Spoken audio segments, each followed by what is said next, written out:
Olá pessoal, nós estamos aqui para comentar mais um pouquinho sobre Tagore. E eu quero comentar hoje com você um pouquinho sobre dois livros dele. A Colheita é um livro muito bonito que reúne poemas, textos de diversas fases da sua vida. O próprio nome é muito sugestivo, né? Porque a colheita só é possível acontecer quando o fruto está maduro. Então, o Tagore, nesse livro, parece que ele sai um pouco da contemplação da beleza própria da juventude para adquirir um patamar mais espiritual, quando ele está no outono da vida. Isso é muito bonito, porque a vida tem mesmo essas estações, né? Inverno, primavera, verão e outono. Então, o outono é a época da colheita, colheita dos frutos. E vou falar um pouquinho também sobre esse livro, chamado Citra, que quer dizer, em Bengali, variedades. Aqui ele fala sobre diversos poemas.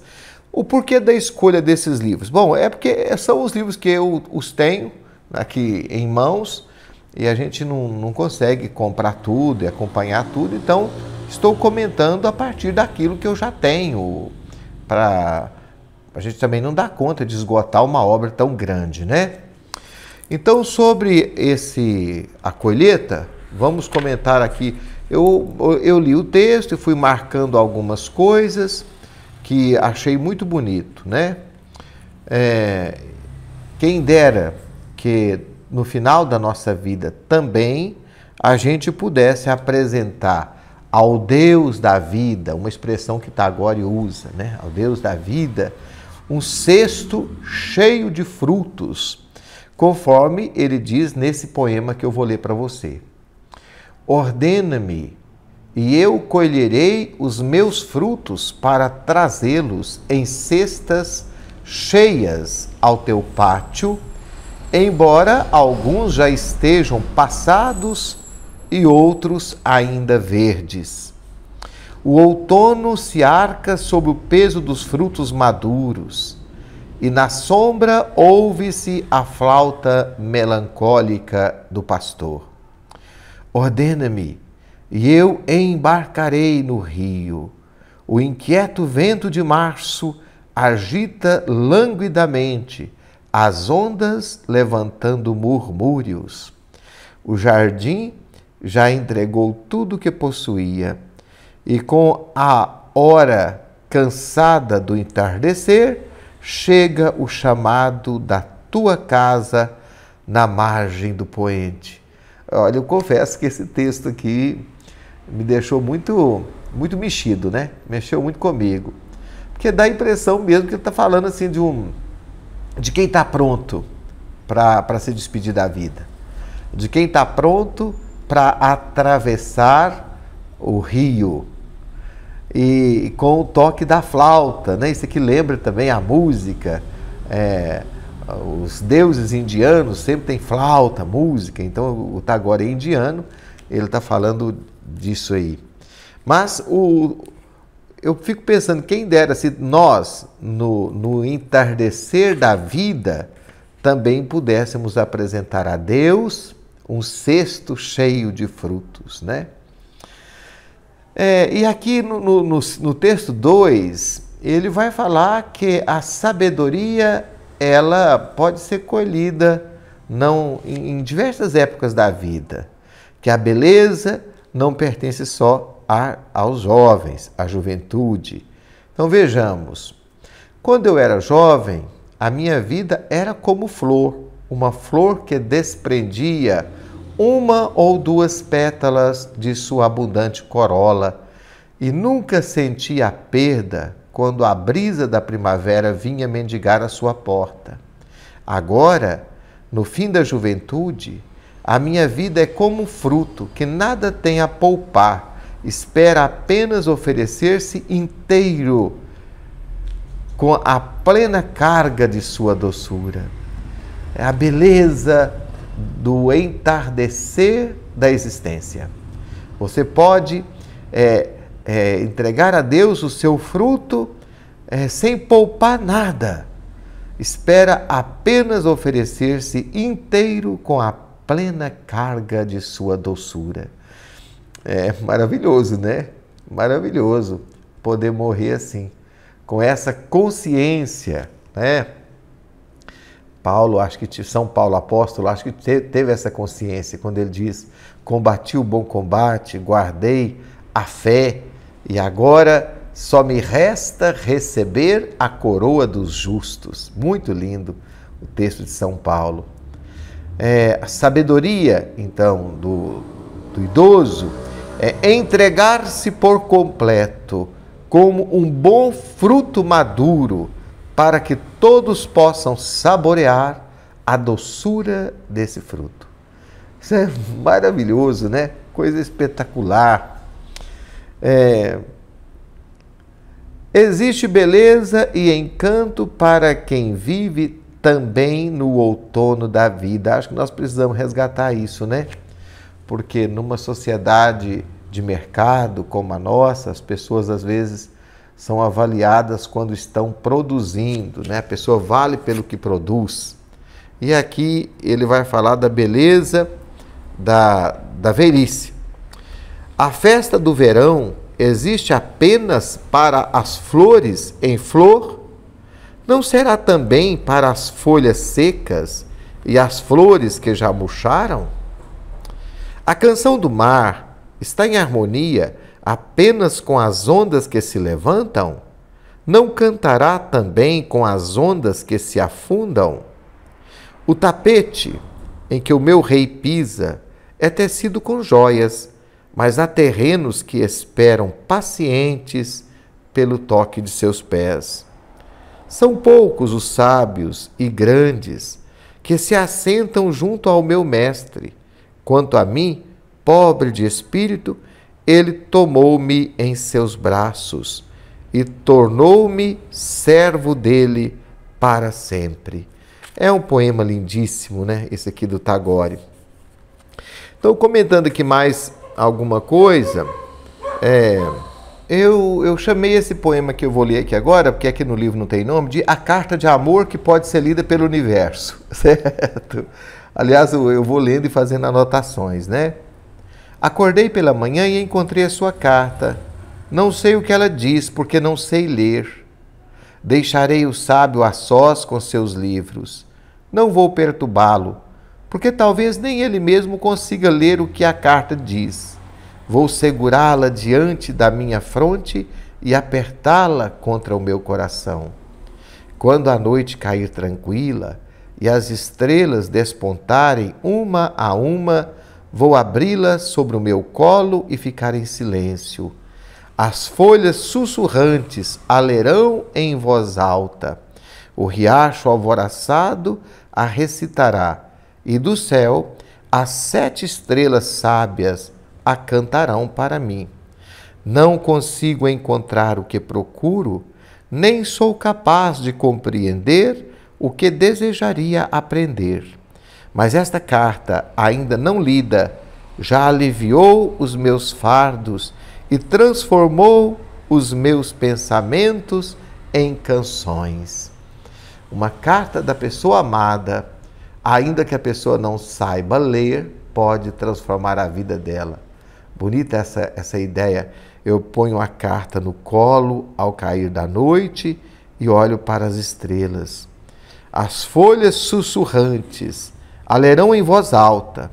O riacho alvoroçado a recitará, e do céu as estrelas sábias cantarão para mim. Olha, nós estamos comentando aqui Tagore, viu, gente? É realmente uma maravilha, um homem que viveu aí entre 2 séculos, né? Inclusive na proximidade da Segunda Guerra Mundial, viu a Índia se transformar em uma efervescência muito grande de colônia inglesa, fundou uma espécie de universidade, lutou em defesa dos mais pobres e tentou, com a sua arte, com a sua poesia, dar o seu recado. No livro Citra, que quer dizer variedade, ele fala umas coisas muito bonitas. E uma coisa que ele fala bonita nesse livro é sobre a inspiração. Porque o tema da inspiração do poeta é um tema que sempre as pessoas questionam. Onde você tira inspiração? Como você tira inspiração para escrever? Então ele vai falar sobre a inspiração, que eu achei muito bonito, né? O que ele fala. Ele diz então: sou como um piano que vive, não sei qual e quando alguém vai tocar. É difícil também entender por que toca. Só sinto que está tocando. Certo? Então, como se sente o poeta? Ele é um piano. Ele é um piano e que alguém toca, mas ele não sabe por que toca e quando toca. Sou como um piano. É como se ele fosse possuído, né, por uma força superior. Ele vai dizer: eu não consigo entender. Ele vai falar isso numa carta que ele escreveu no dia 29 de setembro do ano de 1895. Ele vai dizer: não consigo entender completamente eu mesmo o que escreve poemas e o que as pessoas admiram. Não escrevi todos aqueles poemas porque quisesse, tanto que, se eu os perdesse, não saberia reescrevê-los. Então parece que habita nele duas pessoas, né? O poeta e a pessoa humana, e que o poeta fala tomado por uma força divina. Ele imagina a própria inspiração interior como uma deusa, a quem oferecer com confiança sucessos e insucessos. Vamos ver o que ele diz sobre a inspiração. Aquilo que trago comigo, os tesouros mais preciosos, coloco-os a teus pés. A deusa, né? Inspiração. Trabalhos não executados, mensagens não transmitidas, cantos não cantados, um monte de desejos vãos. Se tu, ó deusa, estenderes a mão, tomarás e terás entre as mãos o colar entrelaçado. Ficará noite e dia, sempre fresco e novo, cheio de perfume. Frutificou em minha vida um monte de desejos vãos. Então a inspiração para ele é como uma deusa, né? E ele fala disso em diversos textos, só que os textos desse livro aqui, Citra, são um pouco mais longos para a gente estar lendo aqui, né? Mais uma vez ele fala sobre a inspiração. Quando volto ao passado para olhar o caminho percorrido, vejo claramente que não tive controle algum sobre meus poemas líricos. Enquanto os compunha, pensava: sou eu que escrevo. Mas hoje sinto que isso não é verdade, porque suas mensagens mais profundas não são todas minhas. Ele tem essa clara consciência de que é tomado por uma força divina quando escreve. O que ele chama de Deus da vida, né? Em março de 1896, com o canto Além do Oceano, que foi o último canto desse livro, ele concluiu de forma alegórica a intuição que ele tem de Deus. A vida e a morte, diz-nos Tagore, não são duas realidades opostas e antitéticas, mas correm lado a lado na mesma direção, trazendo dentro de si a outra. E esse canto, que é muito lindo e muito grande, ele fala da morte de uma forma lindíssima. É como se ele tivesse acordado à noite, como se fosse um sonho. E chega uma mulher com o rosto tampado, a cavalo, trazendo um outro cavalo, no qual ele monta, e aí ele segue por caminhos desconhecidos, chega a um palácio com músicas, com muito bonito, muito enfeitado, muito decorado, e ali celebra praticamente um matrimônio. Ele com essa figura desconhecida que está com o rosto velado.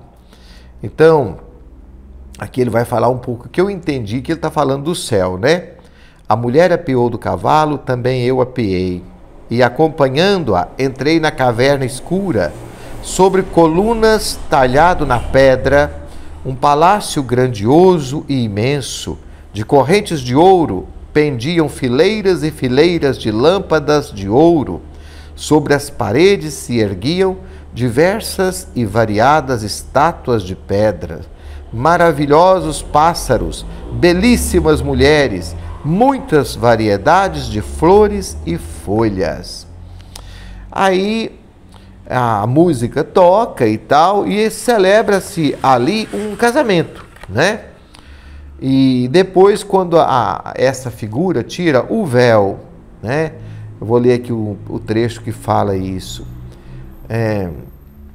Chegou no quarto, né? Então, com essa pessoa, que ele entendia ser uma mulher, um leito de flores como um sonho, pousando os pés nas almofadas, a esposa sentou-se na cama, eu lhe disse, já vi tudo, só não te vi.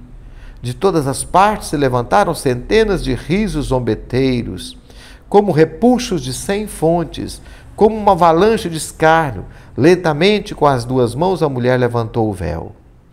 Tendo-o levantado sem palavras, sorriu docemente, com os olhos extasiados, fixei o rosto e caí por terra aos seus pés. Também aqui tu, ó Deus da vida, gritei com lágrimas nos olhos. Que doce sorriso, que terno olhar, que olhos cheios de graça. Todos os dias me fizeram chorar, me fizeram rir, sempre me seduziram. Dia e noite brincou com todas as minhas alegrias e dores. E nessa desconhecida cidade ainda me fez ver sua face desconhecida. Com aperto no coração, beijei os ternos, imaculados pés de lótus. Maravilhoso o canto, né? Maravilhoso. Então fica para você apreciar mais esse vídeo sobre o Tagore. Espero que você tenha gostado. Um grande abraço para você. Se você gostou, comente aqui no vídeo, dê o seu joinha, faça a sua inscrição no canal, mande para alguém. Eu agradeço muito.